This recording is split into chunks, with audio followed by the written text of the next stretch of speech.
Bom dia. Nós vamos agora para falar de crescimento e desenvolvimento econômico.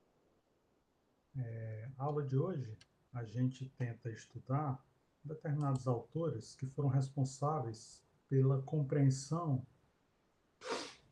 melhor do que seria crescimento econômico. Na próxima aula, a gente vai tratar de desenvolvimento econômico e, basicamente, quando a gente tenta pensar em termos de crescimento e desenvolvimento econômico, a gente procura pensar no desenvolvimento dos países ao longo do tempo, né?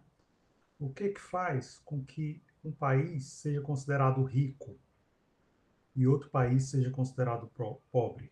Basicamente, quando a gente fala disso, a gente está falando em padrões de vida, ou seja, a quantidade de bens, serviços que cada cidadão pode consumir ao longo de sua vida. Nos países desenvolvidos ou países ricos, os cidadãos têm acesso a uma gama muito grande de bens e serviços, tanto no que diz respeito às necessidades mais básicas, como alimentação e moradia, transporte, como também com relação a outras necessidades, né? Lazer, bens culturais, interação com outras pessoas, possibilidades de estudar, fazer vários cursos, ter acesso a um nível de seguro de saúde ou tratamentos de saúde que sejam algo que pode prolongar a sua vida. E nada disso ocorre nos países pobres, né? Então, a ideia básica é que a gente diferencia países ricos de países pobres em função do padrão de vida dos seus cidadãos. Mas o que nos interessa mais quando a gente começa a falar de crescimento e desenvolvimento econômico é o que causa tudo isso, né? Qual é a causa da riqueza dos países ou, eventualmente, da pobreza? Quando Adam Smith escreveu o seu livro clássico, praticamente o fundador da teoria econômica, o fundador da economia como ciência, e não mais como uma parte do pensamento de filósofos morais, basicamente, o que Adam Smith identificou como sendo a causa da riqueza das nações? A ideia básica é que a produtividade é a causa da riqueza das nações, ou seja, se eu pego um trabalhador e ponho ele trabalhando uma hora, quanto ele produz? Se eu comparar um trabalhador de um determinado país que passou uma hora trabalhando, eu comparo o que ele produziu durante aquela hora com trabalhadores de outros países, é isso que vai nos dar a razão pela qual há países ricos e países pobres, ou seja, a variável que mais se utiliza para medir o potencial de riqueza de um país é a produtividade dos seus trabalhadores. E quando a gente quer fazer trabalhos empíricos para diferenciar a riqueza nos países, a variável que se utiliza é o chamado produto per capita, renda per capita ou PIB per capita. Essa é a variável mais utilizada para medir o padrão de vida. Basicamente, por que utiliza essa variável? Primeiro, porque é muito difícil pegar a produtividade de cada trabalhador individual. Mesmo na empresa, quando o trabalhador a mais é contratado e a produção aumenta, não necessariamente é possível atribuir esse aumento da produção à produtividade desse trabalhador a mais. O que acontece? Esse trabalhador vai interagir com máquinas e equipamentos, vai interagir com outros trabalhadores, pode ser que toda essa interação tenha ajudado a aumentar a produtividade da empresa, não apenas a capacidade de trabalho desse trabalhador que acabou de entrar. Então, é por isso que os especialistas na área que devotam sua vida a estudar crescimento e desenvolvimento econômico procuram utilizar o PIB per capita, ou seja, pegar tudo que é produzido em um país em determinado ano e dividir pela população. Por quê? Porque é muito difícil pegar e medir a produtividade de cada trabalhador individual.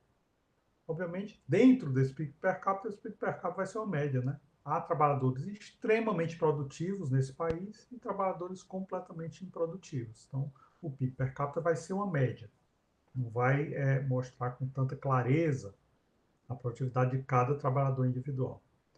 E quais são, então, os fatores que a gente pode imaginar que vão levar ao crescimento econômico ao longo do tempo? Ou seja, os fatores que são capazes de aumentar a produtividade dos trabalhadores. Primeiro, a gente pega o estoque, que os economistas clássicos chamavam de função de produção em função de recursos naturais, capital e trabalho. Então, a gente pegar o estoque de recursos naturais do país, estoque de capital, estoque de trabalho de um país, isso significa que a gente está pegando um fator que é muito importante para determinar a produtividade de um país. Obviamente, com o passar do tempo, os recursos naturais se modificam, ou pelo menos a exploração desses recursos naturais se modifica. A população desse país pode crescer e também a quantidade de máquinas e equipamentos, ou seja, o estoque de capital desse país também cresce, né? Com as novas tecnologias se inventam novas máquinas e equipamentos mais produtivos, mais sofisticados, e com isso a melhoria na qualidade de todos esses três recursos anteriores pode explicar também o crescimento econômico. E, por último, os avanços tecnológicos, né? A gente tem avanços tecnológicos, ou seja, a tecnologia é modificada ao longo do tempo. E, ao ser modificada ao longo do tempo, a tecnologia melhora o padrão de vida das pessoas. Hoje, a gente consome muita coisa que os nossos pais, os nossos avós não consumiam. E é possível que os nossos filhos e os nossos netos vão consumir daqui a algumas décadas coisas que a gente jamais imaginou seja possível consumir. Então, com o passar do tempo, as novas tecnologias melhoram a produtividade da economia e aumentam o padrão de vida da população. Bem, entretanto, há uma enorme variação, tanto no nível de crescimento econômico como nas taxas de crescimento ao longo do tempo, e também em um determinado período de tempo. Por exemplo, se a gente pegar o período de tempo da década de 80, ou a década de 90, ou a década de zero do século XXI, o que é que a gente tem? Os países estão crescendo a taxas muito diferentes, mesmo se a gente pegar o mesmo período de tempo. E também a gente se depara com fenômenos de países que são países muito ricos em determinados momentos de suas histórias e se tornam pobres. Não vou dizer que a Argentina é um país pobre, mas é um país que já foi um dos países mais ricos do mundo. No início do século XX, a Argentina era um país extremamente rico, um dos 3 a 5 países mais ricos do mundo. E o que foi acontecer ao longo do século XX? A Argentina foi ultrapassado por uma quantidade enorme de países e hoje é um país apenas de renda média, onde há pobreza em praticamente metade da sua população vive abaixo de algum nível de pobreza. Pode ser o nível de pobreza mais amplo ou o nível de pobreza mais restrito. Se a gente pegar níveis diferentes, métricas diferentes para medir pobreza, a gente pode medir 20, 30, 40% ou até mais de 40% da população argentina vivendo abaixo desse nível de pobreza. Então, o que, que a gente tem? O que, que um país extremamente rico, como era a Argentina, ao longo do século XIX e até o início do século XX, se tornou tão pobre? Mesma coisa ocorre com a Venezuela. A Venezuela é um dos países mais ricos do mundo até a década de 50. Na década de 50 e década de 60, a Venezuela sempre figurava nas tabelas como um dos países mais ricos do mundo. O que foi que aconteceu com o passar desse tempo?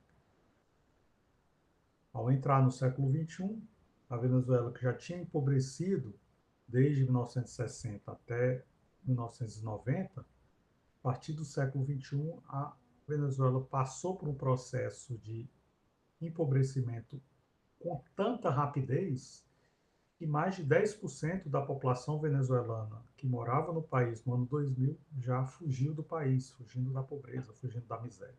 Então, as pessoas que tiveram a oportunidade de fugir da Venezuela saíram fugindo da deterioração do padrão de vida. E a grande questão é, da mesma forma que países extremamente ricos empobreceram ao longo do século XX e no século XXI, Países extremamente pobres, como a Índia e a China, se depararam com um aumento muito grande de riqueza nos últimos 30, 40 anos. Então, como isso ocorre? Como ocorre a estagnação e declínio econômico de países como a Argentina e Venezuela, e a ascensão de países como Índia, China, Coreia do Sul e Japão? Como é que isso ocorre?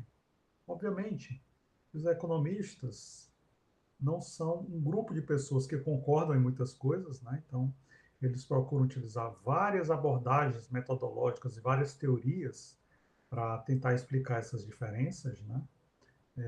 Alguns economistas utilizam abordagens geográficas, né? Tentando explicar que países que ficam nos trópicos tendem a ser mais pobres que países em outros tipos de localização, em função dos trópicos terem um clima que propicia uma quantidade muito grande de insetos o tempo todo. Nos países muito frios, os insetos só aparecem no verão.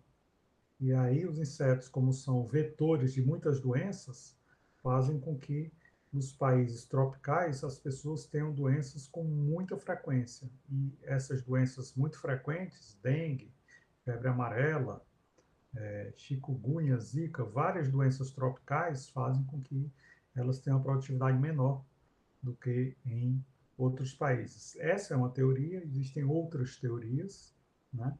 E aqui a gente vai tentar abordar uma série de teorias, como, por exemplo, as teorias culturais, que procuram enfatizar o fato de que em determinadas culturas houve o desenvolvimento de instituições que fizeram com que fatores como leis, regras, quando as regras e as leis são mais igualitárias e procuram pôr todos de forma igual perante a lei, a tendência é que essas instituições gerem países que se desenvolvam mais. Enquanto que países que têm classes sociais muito definidas, aristocracia, camponeses e outro tipo de abordagens, o que ocorre é que, com o passar do tempo, as pessoas vão ter uma dificuldade muito grande de ter algum tipo de ascensão social ou de investir em aumentos de sua própria produtividade.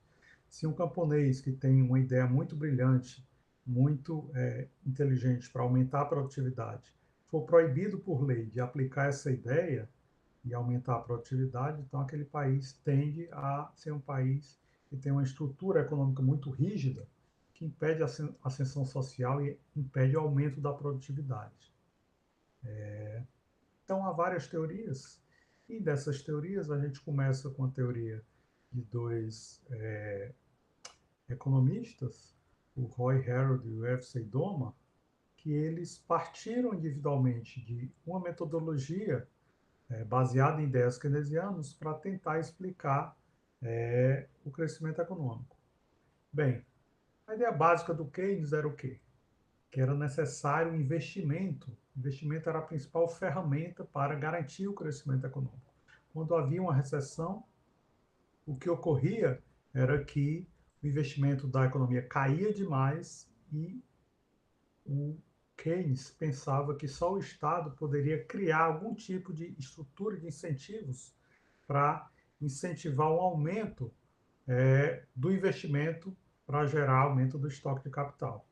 Então, a ideia básica do Keynes foi aprendida pelo F. C. Doma, e o Doma pensou o seguinte: como é que a gente garante que os investimentos gerem aumento do estoque de capital?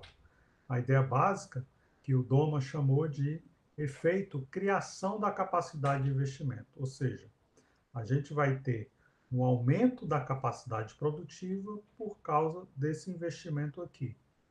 Esse θ aqui seria a produtividade dos novos investimentos e o I seria o nível de investimento. E capacidade dos novos investimentos. Com o nível de investimento, nós teríamos um aumento da capacidade produtiva da sociedade. Certo? Muito bem. A ideia básica é que isso iria gerar, como o keynesianismo sempre procura tratar de questões pelo lado da demanda, então o Doma diz que isso gerar um efeito em criação de demanda efetiva, ou seja, um aumento da capacidade produtiva via aumento do investimento ia gerar um aumento da demanda efetiva. Para Keynes, a função consumo é estável. Significa que qualquer gasto adicional, qualquer aumento adicional na renda, no produto, vai necessariamente gerar um aumento na renda. E, como a gente já viu anteriormente, né, nos modelos keynesianos, um aspecto muito importante é a propensão marginal a consumir. O que é propensão marginal a consumir? Esse Bzinho aqui. E é o que diz quando cada aumento de renda vai gerar aumento de consumo. E aí a gente teria o alfa, que seria o inverso da propensão marginal a consumir, que é a propensão marginal a poupar. A ideia, então, é o quê? Quando a renda aumenta, as pessoas vão aumentar o consumo dependendo de B, e o inverso de B, que é alfa, a propensão marginal a poupar, as pessoas vão poupar mais e essa poupança vai direto para fomentar o investimento. Então, o investimento vai ser estimulado pela poupança e isso vai gerar um aumento adicional de renda que gera, via demanda agregada, o aumento de consumo. Então, a gente tem um ciclo virtuoso da economia. Que ciclo virtuoso seria esse? Primeiro, aumento da demanda, que é gerado por aumento do investimento, que vai gerar aumento da produção. Assim, a gente tem a propensão marginal a poupar, multiplicando com a produtividade dos novos investimentos, vai dar o diferencial de investimento, ou seja, novo investimento sobre o investimento anterior. Ou seja, o que é que isso significa? Isso significa que é necessário haver um tipo de crescimento econômico que é chamado de crescimento equilibrado. Ou seja, as modificações na capacidade da economia de produzir têm que ser iguais às modificações na demanda agregada na economia. Então, o produto vai crescer na mesma proporção que a demanda vai crescer. Os dois estão crescendo juntos de forma a haver sempre essa igualdade e não haver nenhum tipo de desequilíbrio. E com isso, a gente teria esse crescimento do investimento que seria o fator capaz de garantir o pleno emprego dos recursos da economia, ou seja, pleno emprego de recursos naturais, pleno emprego de estoque de capital, pleno emprego de estoque de trabalho. Como isso ocorreria? Exatamente quando a gente multiplica a propensão marginal a poupar com a produtividade da economia. Qual é o grande problema?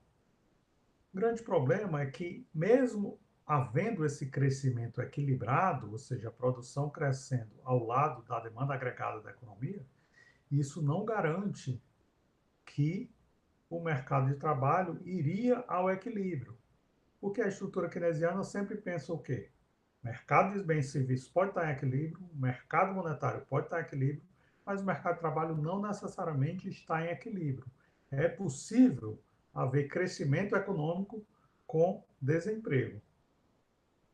Então, a ideia básica é que talvez a gente tenha permanentemente um crescimento que seja inerentemente instável. Por quê? Porque os modelos keynesianos, geralmente, eles partem do princípio de que não necessariamente todos os fatores crescendo na economia, investimento crescendo, produto crescendo, renda crescendo, produção crescendo, não necessariamente esse crescimento vai garantir o equilíbrio do mercado de trabalho. Ou seja, o mercado de trabalho pode funcionar mesmo sem que todas as pessoas estejam empregadas, ou a gente poderia ter uma taxa de desemprego que não seria igual a zero. Bem, esse modelo de crescimento do Harold Doma é um modelo keynesiano, né? Embora o Robert Solow tenha uma enorme influência do keynesianismo, ele pensou no modelo de crescimento que discordava das consequências do modelo de crescimento de Harold Doma. Ele pensou um modelo de crescimento que pudesse trazer estabilidade para a economia, e esse modelo de crescimento passou a ser o modelo de crescimento de solo, passou a ser o modelo de crescimento mais influente e o modelo de crescimento que a escola neoclássica passou a adotar como um modelo mais sofisticado. Então, como é que Solow vê o seu modelo de crescimento? Primeiro, ele parte do princípio que a gente tem uma função de produção, onde o produto é função de capital e trabalho. Se essa função de produção tiver retornos constantes de escala, isso significa o quê? Se eu multiplico o estoque de capital por Z, se eu multiplico o estoque de trabalho por Z, significa que o produto vai ser multiplicado por Z. Ou seja, os retornos aqui são constantes. Qualquer múltiplo que eu tiver de K, por exemplo, 2 e L2, então a produção vai ser multiplicada por 2. Se aqui for 3 e aqui 3, a produção é multiplicada por 3. Então, os retornos de escala são constantes, certo? Se eu disser que Z vai ser 1 sobre L, qual é a lógica de chamar Z de 1 sobre L? Que é exatamente para ter todos os fatores em termos per capita, né? Como L é a população, o estoque de trabalho dessa economia, então eu divido tudo por L, fica a minha função de produção, fica uma função de produção per capita, eu tenho capital per capita e eu tenho trabalho per capita, que é, obviamente, 1. Com isso, a gente chama de Y maiúsculo sobre L maiúsculo é Y minúsculo, K maiúsculo sobre L maiúsculo é K minúsculo. E 1, obviamente, continua 1. A gente tem a função de produção dessa forma. Produto per capita é função de capital per capita. Se eu tenho, então, capital per capita e adiciono uma quantidade a mais de capital per capita na economia, o que é que eu tenho? Eu tenho uma função de produção, onde antes eu tinha essa função de produção aqui, e adicionei uma unidade de capital. Então, eu quero saber a diferença dessa nova função de produção com unidade a mais de capital com relação à função de produção anterior, com unidade de capital a menos. Então, essa diferença a gente vai chamar de produtividade marginal do capital. Ou seja, eu quero saber quando o estoque de capital aumenta, o estoque de capital per capita aumenta, claro, ou seja, o estoque de capital tem que crescer mais do que o estoque de trabalho. Quais são as consequências disso para a economia? Se a gente pensar em termos de uma economia sem governo, o que é que eu tenho? O produto per capita é igual ao consumo per capita mais o investimento per capita, certo? Ou seja, o consumo vai ser o quê? Tudo aquilo que resta da renda que não foi investido, né? Então, tem o investimento per capita aqui, a renda per capita. Se eu pegar toda a renda e pegar o que foi investido, o que sobrar vai ser devotado ao consumo. Então, essa é a função de consumo per capita da economia. E a função de consumo per capita da economia depende do quê? O que acontece com aquilo que foi investido? Para que haja investimento, é necessário que haja antes poupança, né? Então, toda aquela parcela da renda que não for consumida é aquela parcela da renda que é poupada. E a poupança, sendo igual a investimento, então, a função consumo vai ser função daquilo que sobra depois que as pessoas poupam. As pessoas têm uma renda Y, poupam uma parcela S dessa renda, o que sobrar vai para o consumo, certo? Assim eu posso pôr a minha função, essa função aqui, y igual a c mais i, como sendo y igual, onde tem c, eu ponho 1 menos s que multiplica y, mais i. Ou seja, o i vai ser o quê? Vai ser aquela propensão marginal a poupar que multiplica a poupança. A gente pode escrever i como sendo s. Como é que eu chamei y aqui? Chamei y de f de k. Então, S que multiplica f de k. É y. Com isso, a gente tem algo interessante, né? Que é, qualquer alteração do estoque de capital por trabalhador vai depender da propensão marginal a poupar da sociedade. Essa é a ideia do modelo de Solow, né? Aqui eu tenho o quê? Aqui eu tenho que a poupança por trabalhador está crescendo, né? Também o investimento por trabalhador. Poupança por trabalhador menos investimento por trabalhador está sendo igual ao capital por trabalhador aqui. Aqui é uma reta de 45 graus. Né? E aqui o que é? Aqui o que eu tenho é o que está sendo poupado da economia que está crescendo. E aí, aqui, durante esse tempo, o que acontece?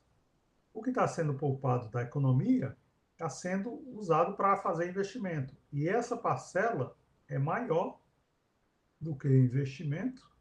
Quando chega nesse ponto, as duas se igualam. O que acontece quando continua? O estoque de capital do trabalhador está aumentando, mas aí o investimento passa a ser maior do que a poupança. Ou seja, esse ponto é o ponto de igualdade. Né? Enquanto eu tenho a poupança maior do que o investimento, o capital do trabalhador está aumentando. Quando eu passo desse ponto, o que acontece? Esse ponto aqui é instável. A tendência é que qualquer ponto acima de K estrela, a tendência é de capital do trabalhador caia. Por quê? Como é que o investimento pode ser maior do que a poupança? Enquanto a poupança for maior do que o investimento, o capital do trabalhador está subindo, até chegar a esse ponto. Qualquer ponto onde o capital do trabalhador for maior do que K estrela, a tendência dele é descer. Então, para aqui eu terei uma seta na direção de K estrela, aqui eu teria uma seta na direção também de K estrela. K estrela é, portanto, o ponto de equilíbrio, o ponto estável. Né? O ponto estável vai ser o quê? Quando S de F de K for igual a Y. Né? Exatamente isso aqui. Y, o I, que é o investimento da economia, vai ser financiado pela poupança da economia. Quando a gente tiver essa igualdade, né? Então o Y vai ser igual a S de F de K, certo? Melhor, Y é F de K. Então, a poupança vai ser igual a SF, o investimento vai ser igual a SF de K, perdão, certo? O investimento vai ser igual a SF de K, F de K é Y. Então, quando eu tiver essa igualdade, eu tenho que é possível alcançar o ponto de estabilidade no modelo de solo. Muito bem. Como é, então, que o estoque de capital vai aumentar? O estoque de capital aumenta, aqui eu tenho um investimento per capita, só que esse investimento per capita ele tem que ser maior do que o desgaste do capital.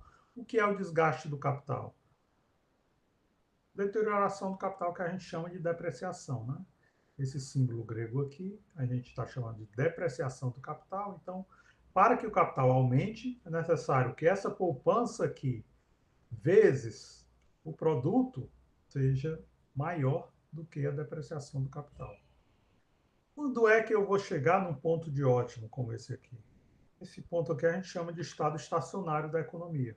Ou seja, o estado estacionário significa o quê?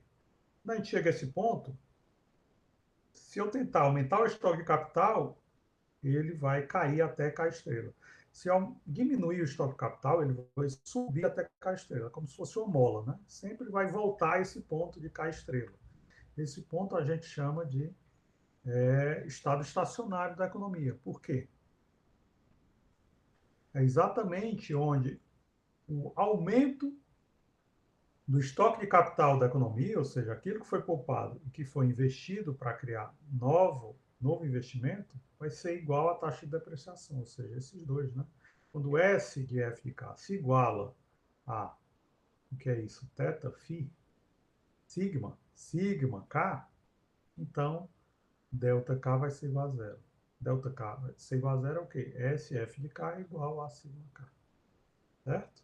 Aqui, exatamente. Quando eu chego a esse ponto, a gente acaba chegando ao estado estacionário da economia.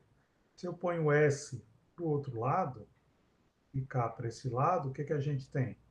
A gente tem que K dividido por F de K é igual a S dividido por sigma. O que seria o K estrela? É exatamente o estoque de capital do estado estacionário, certo? Quando eu chegar ao estado estacionário, que é um ponto estável, eu vou ter esse estoque de capital, ou seja, a taxa de poupança dividido pelo sigma vai ser igual ao estoque de capital do estado estacionário dividido pelo produto por trabalhador do estado estacionário, certo? Capital por produto. É isso que é o estado estacionário. Então, no modelo de solo, que passou a ser o modelo mais importante dos modelos de crescimento econômico, os chamados modelos de crescimento exógeno. Por que exógeno?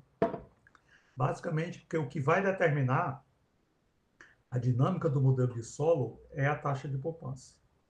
E a taxa de poupança ela não é determinada internamente, ela já é dada.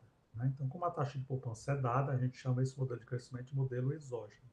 O fator que determina a dinâmica do modelo ela é dado a priori, ou seja, a taxa de poupança é uma variável exógena. E se eu tiver diferentes taxas de poupança? Se eu pensar numa economia que tem uma taxa de poupança baixa, ela vai ter uma dinâmica.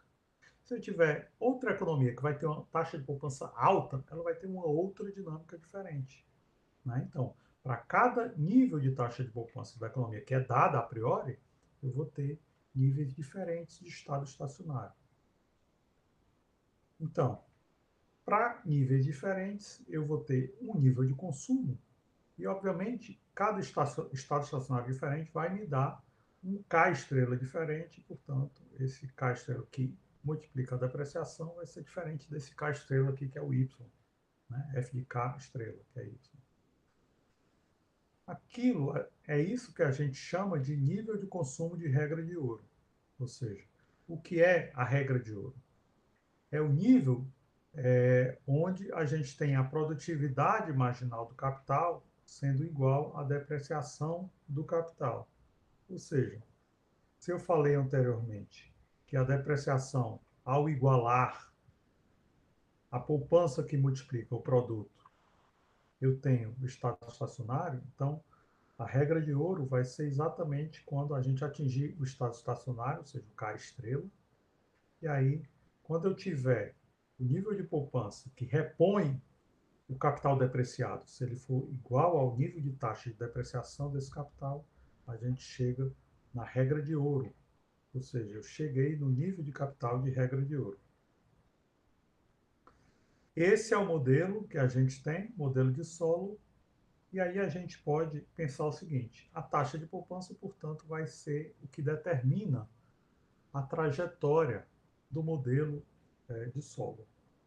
Mas se a gente pensar em outras coisas, como por exemplo, no início aqui a gente dividiu tudo por L para pôr tudo em termos de Y maiúsculo dividido por L é Y minúsculo.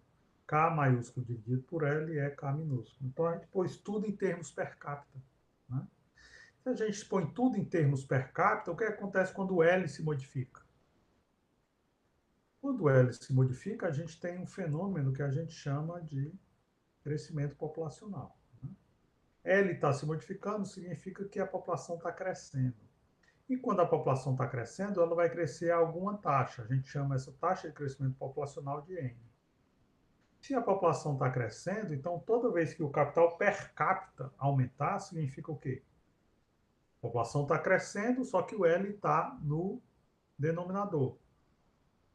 Então, o que vai acontecer com o numerador? Para K minúsculo crescer, o estoque de capital tem que crescer mais rapidamente ainda do que o crescimento da população. Então, eu tenho aqui taxa de crescimento do investimento per capita, depreciação do capital, e agora eu incluo também taxa de crescimento populacional. Então, a taxa de crescimento populacional vai fazer o quê? Vai fazer com que o capital, para repor esse capital maquinário que se deteriorou, como a população está crescendo, eu tenho então que investir mais ainda para conseguir manter essa igualdade. Né? Ou seja, basicamente eu tenho o quê? Eu agora estou multiplicando a população pelo capital E agora eu tenho o quê? Como S é um número sempre menor do que 1, aqui estaria o equilíbrio estável com K, né? Aqui, se eu tivesse em K2, o que está acontecendo? Estaria acontecendo. A tendência seria cair de K2 para K estrela, né? Eu ir para o ponto A. E se eu tivesse em K1, a tendência seria o estoque de capital per capita aumentar ainda mais para K estrela. Ou seja, a dinâmica populacional faz com que qualquer taxa de capital per capita abaixo de K estrela, como K1, por exemplo, faz com que a economia aumente cada vez mais o estoque de capital per capita. Por mais que seja N, o que acontece se N se modificar? Significa que essa taxa vai ficar mais, essa reta vai ficar mais inclinada aqui, né? Vai ficar mais próxima de algo vertical. Se a taxa de crescimento populacional cair, essa reta vai ficar aqui mais, uma reta com inclinação menor. Vai ficar uma reta mais próximo de uma reta horizontal, certo? Então, o que acontece? Se a reta for mais horizontal, significa o quê? Significa que o momento que eu vou igualar SY com essa reta, N mais DK, vai ser com nível de capital per capita maior. Se a reta for mais vertical, assim, eu preciso de um estoque de capital per capita menor para chegar na dinâmica. Então, obviamente, o N vai ser um fator que vai ser bem importante, fazendo com que eu tenha uma modificação no estado estacionário do modelo de solo, né? Então, basicamente, quando a gente substitui I por S de FK, o que é que a gente tem? É exatamente o que foi feito aqui, né? Só que eu não estou chamando S de FK, estou chamando S de Y. Mas S de Y é a mesma coisa de S de FK, certo? Assim, a gente tem o consumo no estado estacionário, que vai ser o quê? F de K estrela menos sigma mais N, que multiplica K estrela. Né? Para eu ter a igualdade disso, eu tenho que ter o quê? F de K, que é o quê? Y, né? É igual a sigma NK. Estou chamando o sigma aqui de D, né? Que é a depreciação, então está aqui nesse ponto. Esse ponto aqui é o quê? Esse ponto onde Y corta essa reta N mais DK é o ponto de consumo, né? De consumo, e aqui é o ponto de poupança, certo? Ou seja, o estoque de capital per capita, que vai maximizar o consumo per capita, vai ser dado pela produtividade marginal do capital, que é sigma mais N. Aqui eu estou dizendo D mais N, que multiplica K, né? Então, basicamente, se eu pegar a produtividade marginal do capital e diminuir a depreciação, isso tem que dar igual à taxa de crescimento populacional. Qual é o significado disso tudo, do modelo de Solow? Basicamente, isso significa o seguinte: quando a gente atinge a regra de ouro do estado estacionário, que é esse K estrela aqui, que é esse estoque de capital per capita, que é o estoque de capital, a regra de ouro do estado estacionário, é o momento onde a produtividade marginal do capital, menos a depreciação, nos dá a taxa de crescimento da população, certo? Aqui, produtividade marginal do capital menos a depreciação é igual à taxa de crescimento populacional. Então, o que é que o modelo de solo nos mostra? Dois fatores. A taxa de crescimento da população e a taxa de poupança da economia são os determinantes, são eles que vão dizer qual vai ser o estoque de capital per capita e também o produto per capita da economia em estado estacionário. Esse é o modelo, digamos assim, o modelo chave da teoria do crescimento econômico neoclássico, né? Esse é o modelo que veio se contrapor ao modelo keynesiano de crescimento econômico, que era o modelo de Harold Doman. Esse modelo se mostrou um modelo dominante quando se pensa em termos de crescimento econômico, quando se pensa em termos de o que faz um país crescer ao longo do tempo. Então, para o modelo de Solow, o que determina o crescimento de um país ao longo do tempo são a taxa de crescimento populacional e a taxa de poupança da economia. Como esses dois fatores são fatores exógenos, não são dados pelo modelo, mas já são dados a priori, esse modelo se tornou o modelo-chave da teoria do crescimento exógeno. Depois de algum tempo, quando os economistas passaram a estudar bastante o modelo de Solow e passaram a ver a dinâmica dos países, tanto dinâmica populacional como dinâmica de crescimento econômico dos países, o que eles descobriram era que havia uma série de outros fatores que também era muito importante para explicar como a economia se desenvolvia. Ou seja, quando eles pegavam o estoque de capital e pegavam o estoque de trabalho, eles descobriam que o modelo de Solow explicava uma parte muito importante de como a economia se desenvolvia, como a economia crescia, mas havia uma parte bastante relevante que o modelo não explicava. E essa parte bastante relevante que o modelo não explicava, passou a ser chamada de resíduo de Solow, que era a produtividade de capital e de trabalho.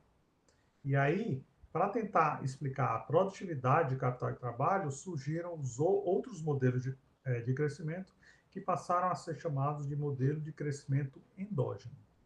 Esses modelos de crescimento tiveram e continuam tendo uma enorme influência. Então, na maior parte das vezes, modelos de crescimento baseado em capital humano. E aí a gente vai ver, quando a gente estudar desenvolvimento econômico, na próxima aula, a gente vai ver as consequências desse modelo de crescimento. Ok? Bem, é isso. A aula de hoje fica por aqui e a gente se vê na próxima aula. Tenham todos uma boa semana e até lá.